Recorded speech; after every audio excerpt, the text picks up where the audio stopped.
उमेश, कसा आहेस बेटा? फाईन. परीक्षा झाली, पेपर कसे गेलेत? चांगले गेलेत? अरे रिझल्टची नको काळजी करूस. Are you satisfied with your performance? Good good good good good. हां, ट्रेकिंगला जायचं आहे? हो जा की. हो अवश्य. हे बघ, तुझी आई बोलते. उमेशचा फोन आहे. परीक्षा झाली आहे, पेपर चांगले गेले. हॅलो. हां बोल रे बाळा, कसा आहे? छान गेले ना पेपर? हो मी छान आहे. पप्पाही ठीक आहे. हो 6-1 महिन्यात उभं राहील ना हॉस्पिटल. हो हो. तू काय करतोयस? ट्रेकिंगला? हो जा ना. हो मी लगेच पाठवेन पैसे. 2 दिवसात ड्राफ्ट मिळाला तर चालेल ना? हो कळवेल मी.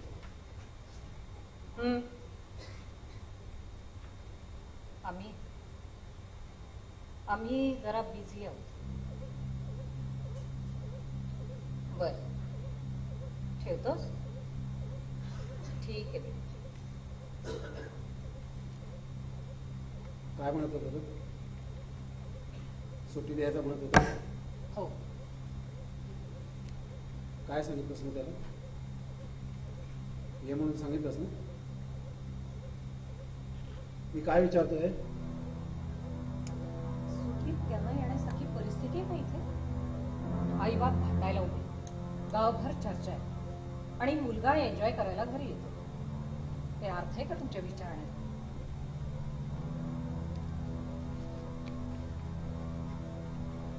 थोडं बोलू? खरं मी असं एकदम पटकन बोलायला नको. It's all right. It was very tactless of me to say so. मला असं सांगण्यात आलंय की हॉस्पिटलच्या भल्यासाठी आणि ही केस वाचवण्यासाठी मी तुमच्याशी थोडं बोलावं. थोडी पळ खावी लागली तरी चालेल, पण या रत्नाबाईच्या बाजूनं कोर्टात उभं राहण्यापासून तुम्हाला परावृत्त करावं. त्यावरच आमच्या हॉस्पिटलचं आणि आमच्या कुठल्या योजनांचं भवितव्य अवलंबून. अगदी या शब्दात कोणी म्हटलं नाही, पण असं एकंदरीत सार काढता येईल त्यांच्याबरोबर. आता इतका काळ रत्नाबाईच्या बाजूने उभं राहिल्यानंतर तुम्ही माझं ऐकाल असं त्यांना का वाटतं कोणीच ठाऊक. कदाचित मी तुमची पत्नी आहे म्हणून. पण तिच्या केसची शहानिशा करण्यासाठी तुम्ही मला वकिली प्रश्न विचारले, तेव्हाही मी तुमची पत्नीच होते नाही का? किंवा ती आमच्यावर कोर्टात केस करते कळल्यानंतर तिला चांगल्यातला चांगला वकील अगदी स्वस्तात मिळवून दिला, तेव्हाही मी तुमची पत्नीच होते. नुसतं पत्नी असल्यानं काय होतं? कदाचित शिरीषची अशी विनोदी कल्पना असेल की मी माझ्यातली प्रेयसी जागवून तुम्हाला साथ घाला.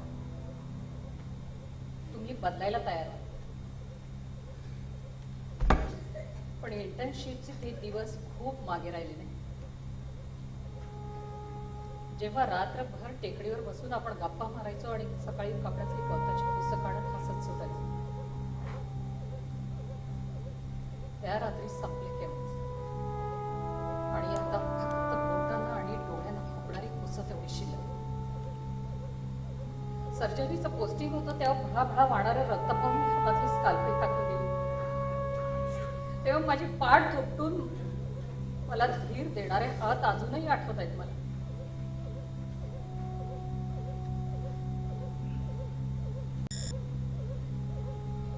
त्या ब्लू चेहऱ्याच्या पेशंटचं किती अंश रक्त मी सांडले हे विचारून मला शायलॉक ठरवण्याचा प्रयत्न केला नव्हता अविनाश तुम्ही. नाही अविनाश, नाही. सेंटिमेंटल वगैरे बोलून तुमच्या अंतःकरणाला हात घालणार नाही केले. टेकडीवरचे ते दिवस गेले, संपले ते. आता आपण बराच रस्त्यामध्ये चालून आलो. आता जे काही बोलायचंय ते शांतपणे. समजूतदारपण, दोन व्यक्तीतल्या परस्पर व्यवहारांविषयी.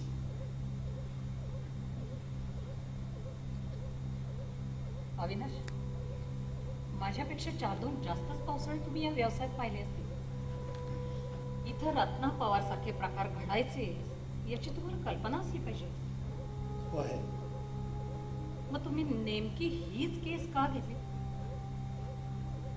रत्ना मला भेटली, तिच्यावरचा अन्याय अगदी उघड आणि स्पष्ट आहे असं मला वाटलं नाही. पण ती तुम्हाला भेटणार एक अपघात होता. त्या दिवशी मी कार्यक्रमालाच गेले नसते किंवा तुम्ही माझ्या सोबत आला असता. आयुष्याचे एवढे मोठे निर्णय कुठे अपघातानं घडलेल्या घटनांवर घेतलेले असतात.